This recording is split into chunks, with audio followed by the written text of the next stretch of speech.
चाणक्य अनुमानतः 376 ईपू से लेकर 283 ईसा पूर्व चंद्रगुप्त मौर्य के महामंत्री थे। वे कौटिल्य या विष्णुगुप्त नाम से भी विख्यात हैं।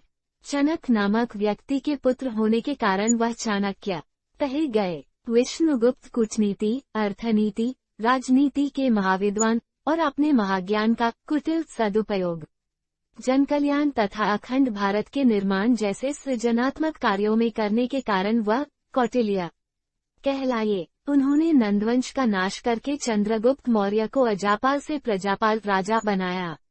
उनके द्वारा रचित अर्थशास्त्र नामक ग्रंथ राजनीति, अर्थनीति, कृषि, समाजनीति आदि का महान ग्रंथ है। अर्थशास्त्र मौर्यकालीन भारतीय समाज का दर्पण माना जाता है। चाणक्य की मृत्यु को लेकर दो कहानियां संदर्भ में आती है, लेकिन दोनों में से कौन सी सच है इसका अभी कोई सार नहीं निकला है। विष्णु पुराण, भागवत आदि पुराणों तथा कथासरित सागर आदि संस्कृत ग्रंथों में तो चाणक्य का नाम आया ही है। बौद्ध ग्रंथों में भी इनकी कथा बराबर मिलती है।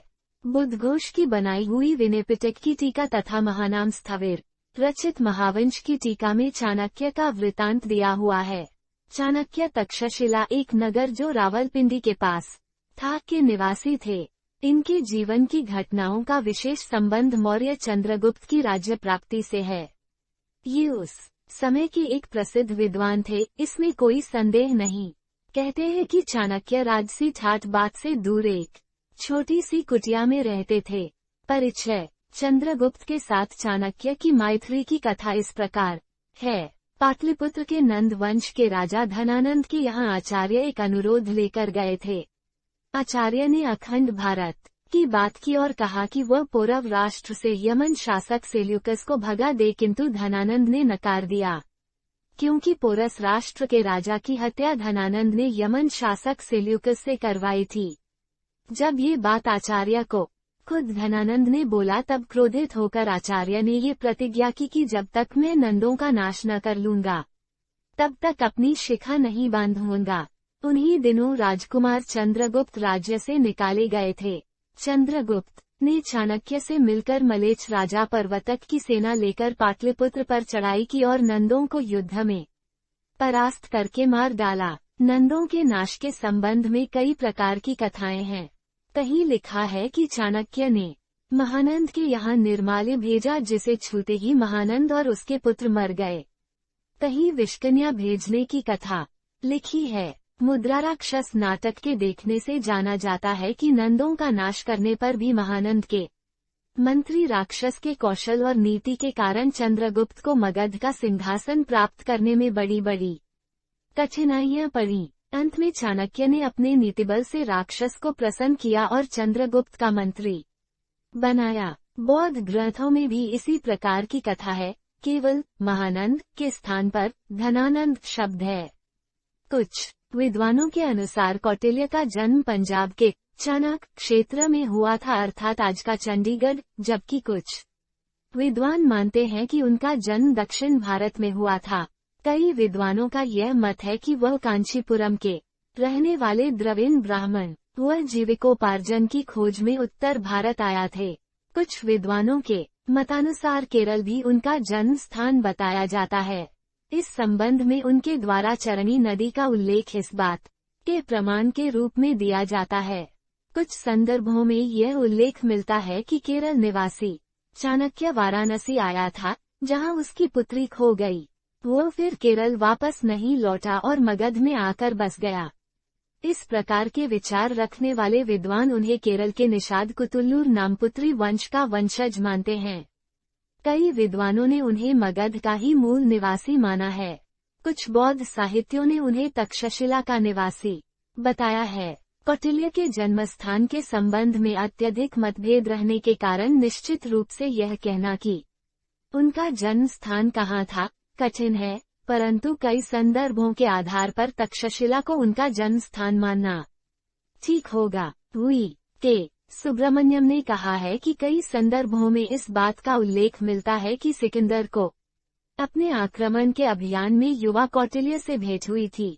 चूंकि अलेक्जेंडर का आक्रमण अधिकतर तक्षशिला क्षेत्र में हुआ था, इसलिए यह उम्मीद की जाती है कि कौटिल्य का जन्म स्थान तक्षशिला क्षेत्र में ही रहा होगा। कौटिल्य के पिता का नाम चाणक्य था। वो एक गरीब द्रविड़ ब्राह्मण थे और किसी तरह अपना गुजर बसर करता थे।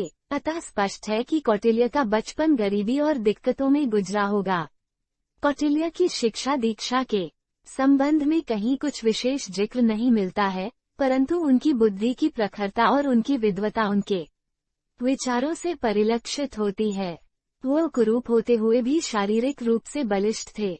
उनके ग्रंथ अर्थशास्त्र के अवलोकन से उनकी प्रतिभा, बहुआयामी व्यक्तित्व और दूरदर्शिता का पूर्ण आभास होता है। कौटिल्य के बारे में ये कहा जाता है कि वो बड़े ही स्वाभिमानी एवं राष्ट्रप्रेमी व्यक्ति थे। एक किंवदंती के अनुसार एक बार मगध के राजा महानंद ने श्राद्ध के अवसर पर कौटिल्य को अपमानित किया था, जबकि तथ्यों से उजागर होता है कि धनानंद की प्रजा विरोधी नीतियों के कारण ब्राह्मण चनक, जो कि विष्णुगुप्त चाणक्य के पिता थे, द्वारा विरोध करने पर उन्हें कारग में बंदी बनाकर उनके परिवार को देश निकाला दे दिया गया था। तथापि राष्ट्रहित में चाणक्य ने धनानंद से सीमांत देशों के लिए सैनिक सहायता के लिए विनती की, जिससे बाहरी आतताई भारतीय जन का अशुभ न कर सकें। परंतु मद में अंधे धनानंद ने उनका अपमान कर उन्हें राजमहल से निकाल दिया। कौटिल्य ने क्रोध के वशीभूत होकर अपनी शिखा खोलकर यह प्रतिज्ञा की थी कि जब तक वह नंदवंश का नाश नहीं कर देंगे तब तक वह अपनी शिखा नहीं बांधेंगे। एक प्रकांड विद्वान तथा एक गंभीर चिंतक के रूप में कौटिल्य तो विख्यात है ही, एक व्यावहारिक एवं चतुर राजनीतिज्ञ के रूप में भी उन्हें ख्याति मिली है। नंदवंश के विनाश तथा मगध साम्राज्य की स्थापना एवं विस्तार में उनका ऐतिहासिक योगदान है। सालाटोर के कथनानुसार प्राचीन भारतीय राजनीतिक चिंतन में कौटिल्य का सर्वोपरि स्थान है। कौटिल्य ने राजनीति को नैतिकता से पृथक कर एक स्वतंत्र शास्त्र के रूप में अध्ययन करने का प्रयास किया है। जैसा कि कहा जाता है, चाणक्य एक महान आचार्य थे। नाम, जन्मतिथि और जन्मस्थान। कौटिल्य का नाम, जन्मतिथि और जन्मस्थान तीनों ही विवाद के विषय रहे हैं। कौटिल्य के नाम के संबंध में विद्वानों के बीच मतभेद पाया जाता है। कौटिल्य के अर्थशास्त्र के प्रथम अनुवादक पंडित श्यामाशास्त्री ने कौटिल्य नाम का प्रयोग किया है। कौटिल्य नाम की प्रामाणिकता को सिद्ध करने के लिए पंडित श्यामाशास्त्री ने विष्णु पुराण का हवाला दिया है, जिसमें कहा गया है, तन्नदान कौटिल्यो ब्राह्मण समुद्धरिष्यति। इस संबंध में एक विवाद और उत्पन्न हुआ है और वह है कौटिल्य और कौटिल्य का। गणपति शास्त्री ने कौटिल्य के स्थान पर कौटिल्य को ज्यादा प्रामाणिक माना है। उनके अनुसार कुटल गोत्र होने के कारण कौटिल्य नाम सही और संगत प्रतीत होता है। कामंद किया नीतिशास्त्र के अंतर्गत कहा गया है, कौटिल्य इति गोत्र निबंधना विष्णुगुप्तस्य संज्ञा। संभाष्य शास्त्री ने कहा है कि गणपति शास्त्री ने संभवतः कौटिल्य को प्राचीन संत कुटल का वंशज मानकर कौटिल्य नाम का प्रयोग किया है, परंतु इस बात का कहीं कोई प्रमाण नहीं मिलता है कि कौटिल्य संत कुटल के वंश और गोत्र का था। कौटिल्य और कौटिल्य नाम का विवाद और भी कई विद्वानों ने उठाया है। रामास्वामी ने गणपति शास्त्री के कथन का समर्थन किया है। आधुनिक विद्वानों ने दोनों नामों का प्रयोग किया है। पाश्चात्य लेखकों ने कौटिल्य नाम का ही प्रयोग किया है। भारत में विद्वानों ने दोनों नामों का प्रयोग किया है, बल्कि ज्यादातर कौटिल्य नाम का ही प्रयोग किया है। इस संबंध में राधाकांत का कथन भी विशेष रूप से उल्लेखनीय है।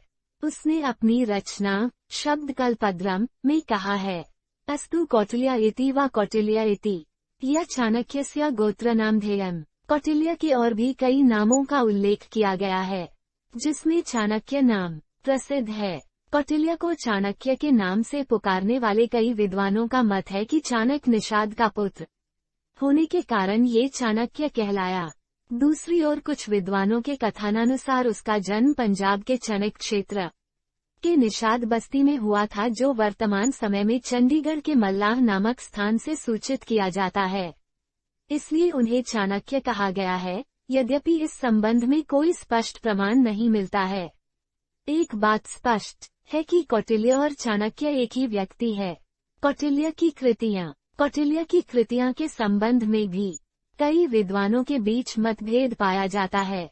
कौटिल्य की कितनी कृतियां हैं, इस संबंध में कोई निश्चित सूचना उपलब्ध नहीं है। कौटिल्य की सबसे महत्वपूर्ण कृति अर्थशास्त्र की चर्चा सर्वत्र मिलती है, किंतु अन्य रचनाओं के संबंध में कुछ विशेष उल्लेख नहीं मिलता है। चाणक्य के शिष्य कामंदक ने अपने नीतिसार नामक ग्रंथ में लिखा है कि विष्णुगुप्त चाणक्य ने अपने बुद्धिबल से अर्थशास्त्र रूपी महोदधि को मथकर नीतिशास्त्र रूपी अमृत निकाला। चाणक्य का अर्थशास्त्र संस्कृत में राजनीति विषय पर एक विलक्षण ग्रंथ है। इसके नीति के श्लोक तो घर घर प्रचलित हैं। पीछे से लोगों ने इनके नीति ग्रंथों से घटा बढ़ाकर वृद्ध चाणक्य, लघु चाणक्य, बोधि चाणक्य आदि कई नीति ग्रंथ संकलित कर लिए। चाणक्य सब विषयों के पंडित थे। विष्णुगुप्त सिद्धांत नामक इनका एक ज्योतिष का ग्रंथ भी मिलता है। कहते हैं आयुर्वेद पर भी इनका लिखा वैद्य जीवन नाम का एक ग्रंथ है। न्याय भाष्यकार वात्स्यायन और चाणक्य को कोई एक ही मानते हैं, पर यह भ्रम है जिसका मूल हेमचंद का ये श्लोक है। वात्स्यायन माल्यनागः कौटिल्यश्चनकात्मजः ग्रामिलः पक्षिल स्वामी विष्णु गुप्तोंगुश्च सः। यूं धातु कौटिल्य और राजनीति नामक रचनाओं के साथ कौटिल्य का नाम जोड़ा गया है। कुछ विद्वानों का यह मानना है कि अर्थशास्त्र के अलावा यदि कौटिल्य की अन्य रचनाओं का उल्लेख मिलता है तो वह कौटिल्य की सूक्तियों और कथनों का संकलन हो सकता है। कौटिल्य का अर्थशास्त्र। कौटिल्य ने समाज को कर्म के आधार पर 4 वर्गों में बांटा है। 1 ब्राह्मण, 2 क्षत्रिय, 3 वैश्य, 4 शूद्र। चाणक्य की राज्य की अवधारणा। राज्य की उत्पत्ति के संदर्भ में कौटिल्य ने स्पष्ट रूप से कुछ नहीं कहा, किंतु कुछ संयोगवश की गई टिप्पणियों से स्पष्ट होता है कि वह राज्य के दैवी सिद्धांत के स्थान पर सामाजिक समझौते का पक्षधर था। हॉब्स, लॉक तथा रूसों की तरह राज्य की उत्पत्ति से पूर्व की प्राकृतिक दशा को वह अराजकता की संज्ञा देता है। राज्य की उत्पत्ति तब हुई जब मत्स्य न्याय कानून से तंग आकर लोगों ने मनु को अपना राजा चुना तथा अपनी कृषि उपज का 6वां भाग तथा स्वर्ण का 10वां भाग उसे देना स्वीकार किया। इसके बदले में राजा ने उनकी सुरक्षा तथा कल्याण का उत्तरदायित्व संभाला। कौटिल्य राजतंत्र का पक्षधर है। चाणक्य की विचारधारा। ऋण, शत्रु और रोग को शेष नहीं रखना चाहिए, समाप्त कर देना चाहिए। वन की अग्नि चंदन की लकड़ी को भी जला देती है, अर्थात दुष्ट व्यक्ति किसी का भी अहित कर सकते हैं। शत्रु की दुर्बलता जानने तक उसे अपना मित्र बनाए रखें। सिंह भूखा होने पर भी तिनका नहीं खाता। एक ही देश के 2 शत्रु परस्पर मित्र होते हैं। आपातकाल में स्नेह करने वाला ही मित्र होता है। एक बिगड़ैल गाय 100 कुत्तों से ज्यादा श्रेष्ठ है, अर्थात एक विपरीत स्वभाव का परम हितैषी व्यक्ति उन 100 लोगों से श्रेष्ठ है जो आपकी चापलूसी करते हैं। आग सिर में स्थापित करने पर भी जलाती है, अर्थात दुष्ट व्यक्ति का कितना भी सम्मान कर ले वह सदा दुखी देता है। अपने स्थान पर बने रहने से ही मनुष्य पूजा जाता है। सभी प्रकार के भय से बदनामी का भय सबसे बड़ा होता है। सोने के साथ मिलकर चांदी भी सोने जैसी दिखाई पड़ती है, अर्थात सत्संग का प्रभाव मनुष्य पर अवश्य पड़ता है। धेकुली नीचे सिर झुकाकर ही कुएं से जल निकालती है, अर्थात कपटी या पापी व्यक्ति सदैव मधुर वचन बोलकर अपना काम निकालते हैं। जो जिस कार्य में कुशल हो उसे उसी कार्य में लगना चाहिए। कठोर वाणी अग्निदाह से भी अधिक तीव्र दुख पहुंचाती है। शक्तिशाली शत्रु को कमजोर समझकर ही उस पर आक्रमण करे। चाणक्य ने कभी भी अग्नि, गुरु, ब्राह्मण, गौ, कुमारी कन्या, वृद्ध और बालक पर पैर न लगाने को कहा है। इन्हें पैर से छूने से आप पर बदकिस्मती का पहाड़ टूट सकता है। कहा जा सकता है कि ऋण मनुष्य का सबसे बड़ा शत्रु है। यदि जीवन में खुशहाल रहना है तो ऋण की एक फूटी कौड़ी भी पास नहीं रखनी चाहिए। मनुष्य सबसे दुखी भूतकाल और भविष्यकाल की बातों को सोचकर होता है।